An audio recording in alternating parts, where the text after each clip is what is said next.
আসসালামু আলাইকুম। দেশ বিদেশ টিভি থেকে হোসেন বলছি। আমার চ্যানেলে সবাইকে স্বাগত।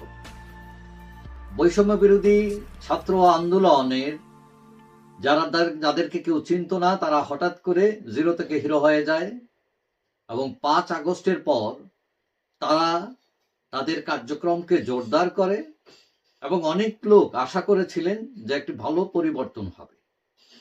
কিন্তু পরবর্তীতে দেখা গেল যে এই বৈষম্য বিরোধীরা সবকিছু তো কথা বলছে, লিগেল ইললিগেল কোনো ইস্যু নাই, যা ভালো মনে করছে জোর করে সেটা করার চেষ্টা করছে এবং তাতে অনেকেই বিরক্ত হচ্ছেন এখন তাদের উপর। এখন তাদের নিজেদের মধ্যে মারামারি তৈরি হয়েছে। 2 দিন পরে পরেই দেখা যায় অমুক জায়গায় আহত, অমুক জায়গায় এক পক্ষ আরেক পক্ষকে মারামারি করতেছে।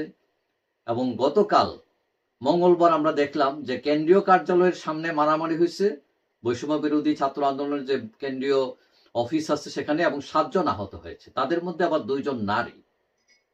এখন এই আন্দোলনের সূত্রপাত হয় যে বৈষম্য বিরোধী ছাত্র আন্দোলনের যে যাত্রাবাহী ঢাকার যাত্রাবাড়ি যে জোন আছে সেখানে একটা সভা ছিল এবং সেই সভায় এক পক্ষ আরেক পক্ষকে আক্রমণ করে এবং এইটার ধারাবাহিকতায় বিচার নিয়ে এক পক্ষ কেন্দ্রীয় কার্যালয়ে আসে এবং সেখানেও ওই 2 পক্ষর আবার দেখা হয়ে যায় এবং 2 পক্ষ আবার মারামারিতে লিপ্ত হয় এবং মারামারিতে যে 7 জন আহত হয় তাদেরকে ঢাকা মেডিকেল কলেজ হাসপাতালে ভর্তি করা হয়েছে, তাদের চিকিৎসা চলছে।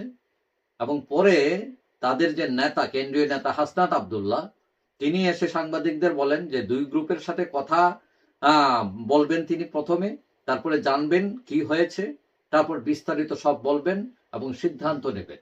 এবং তিনি এটাও বলছেন এরকম ঘটনা যাতে আর না ঘটে এবং এটা তিনি চান না এরকম কোনো ঘটনা ঘটুক।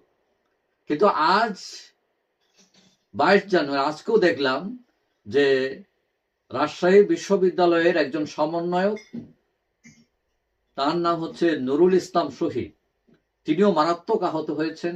কে বা কারা তার মেসে গিয়ে তাকে লাঠি রড টড দিয়ে পিটিয়ে চলে গেছে তারা।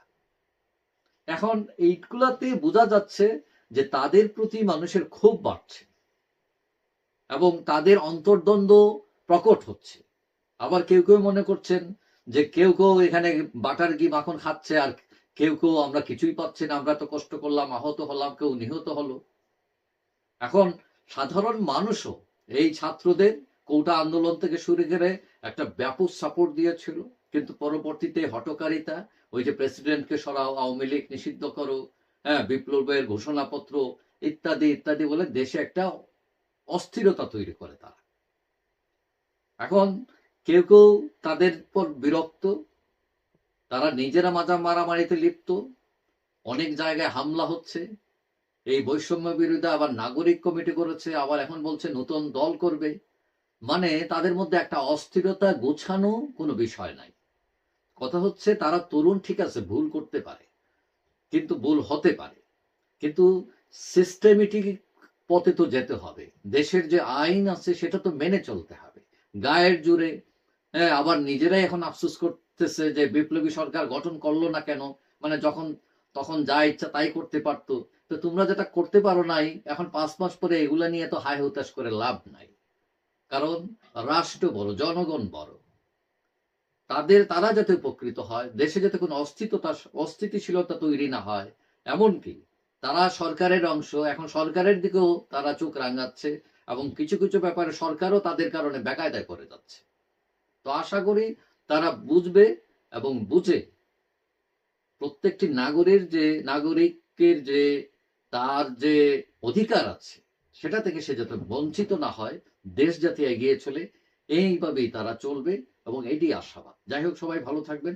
আশা করি দেখা হবে অন্য কোনো ভিডিওতে, ইনশাআল্লাহ।